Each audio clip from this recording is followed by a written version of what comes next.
Hi hello welcome to JK simple garden tips. இன்றைக்கி நம்ம வீடியோவில் மாடி தோட்டத்தில் பட்டன் ரோஜா செடிகளை எப்படி வளர்க்குறது அப்படின்னு பார்க்கலாம். நீங்கள் மாடி தோட்டத்தில் தொட்டியில் ரோஸ் செடி வைக்கணும் அப்படின்னு நினச்சிங்கன்னா பட்டன் ரோஸ் வச்சிங்க அப்படின்னா தொடர்ந்து நமக்கு வந்து பூக்கள் பூத்துக்கிட்டே இருக்குங்க. இதுக்கு வந்து சீசன்லாம் கிடையாதுங்க.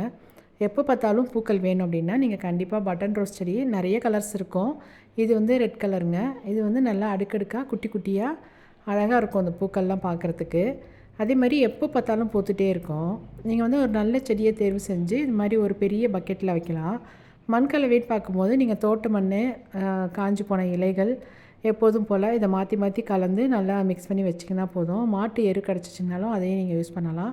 அது கிடைக்கல அப்படின்றது பட்சத்தில் நீங்கள் வந்து தோட்ட மண்ணும் இந்த காஞ்ச இலைத்தலைகள் இது இருந்தால் போதுங்க. ரோஸ் செடி சூப்பராக வளரும்.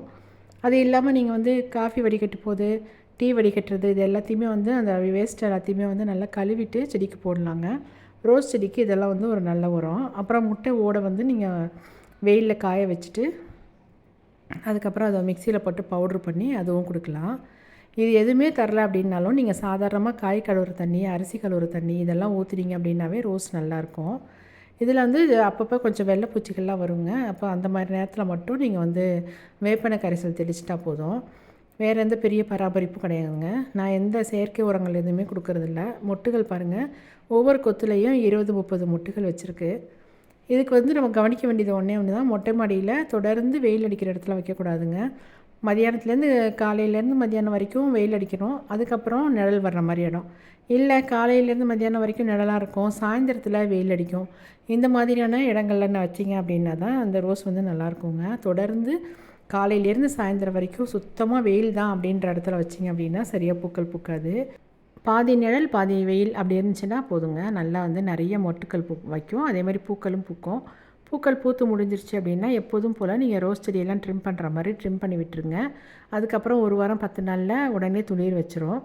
அதே மாதிரி தண்ணி வந்து தொட்டியில் தேங்கக்கூடாதுங்க. அதே நேரத்தில் வந்து ட்ரையாக வந்து மண் வந்து காயக்கூடாது. தண்ணி தேங்காமலும் இருக்கணும், ஆனால் ஈரப்பதம் இருந்துக்கிட்டே இருக்கணும். அது மாதிரி நீங்கள் பார்த்துக்கிட்டிங்கன்னா போதும். ஒரு நாளைக்கு ஒரு தடவை தண்ணி ஊற்றுனீங்கன்னா போதுங்க. வெயில் காலம் வந்துச்சு அப்படின்னா 2 தடவை தண்ணி ஊற்றுற மாதிரி இருக்கும்.